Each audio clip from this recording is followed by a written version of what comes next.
Hi, I'm Eddie at Christian Used Books. I get it all the time. Almost every day in this bookstore, people want to know, are trying to study the Bible a little bit deeper. And it's great because 2 Timothy 2:15 says that we are to be diligent to study God's Word. A lot of translations use little words like do the best you can or try to study. No.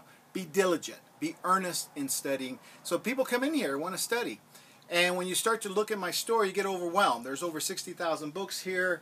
And here's a little bit of what we have as far as commentaries, Genesis through Revelation. We have sets up here. We have one-volume commentaries here.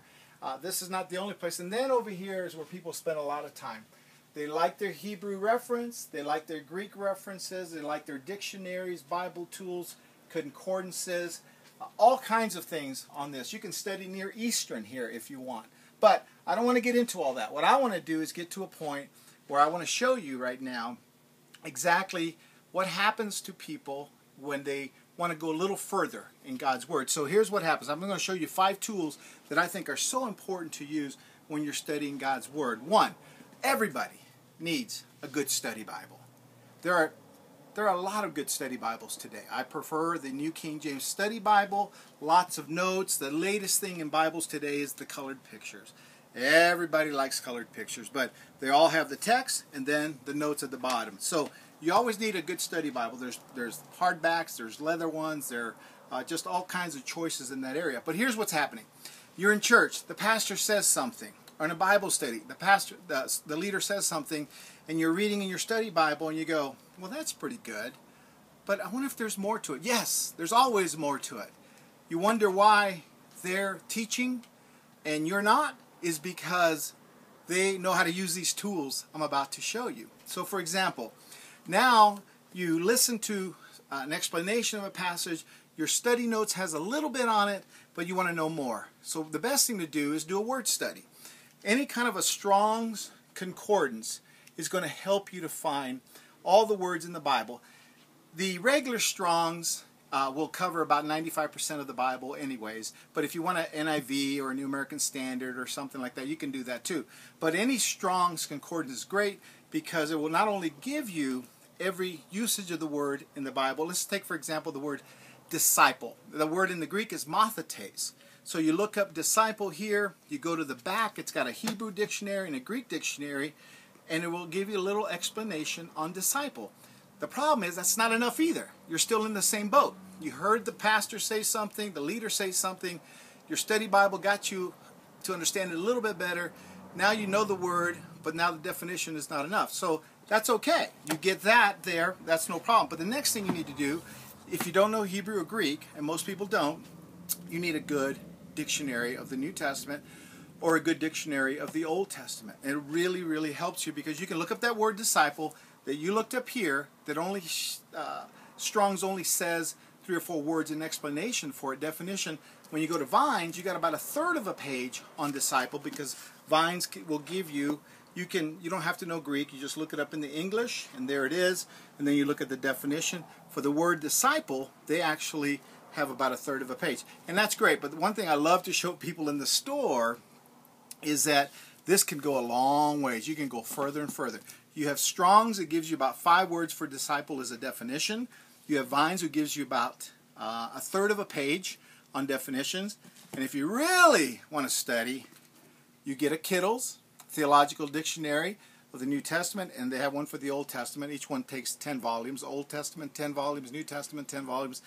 The word disciple, I always keep the little yellow mark there for people, so I don't have to keep looking it up all the time. And you see the word disciple starts right there, and then 45 pages later, it's finished. Now, most of you will not want to go that far. I totally understand. One thing that people come in here and say, hey, I want a lexicon. Most people, first of all, don't know what a lexicon is, but it's actually a fancy word for dictionary. The problem is, unless you know Greek, for example, you can't use it. You have to know at least the alphabet and at least the word studies. You really can't use it. That's why I constantly recommend the Vines Dictionary. So now, you listen, you want a little bit more, you find out what the word means, you've gone through your Vines, you see a definition there, and now you're going to go to that passage, and the next thing you probably want to do is get yourself a nice one-volume commentary of the Bible. And what you'll see is that from Genesis,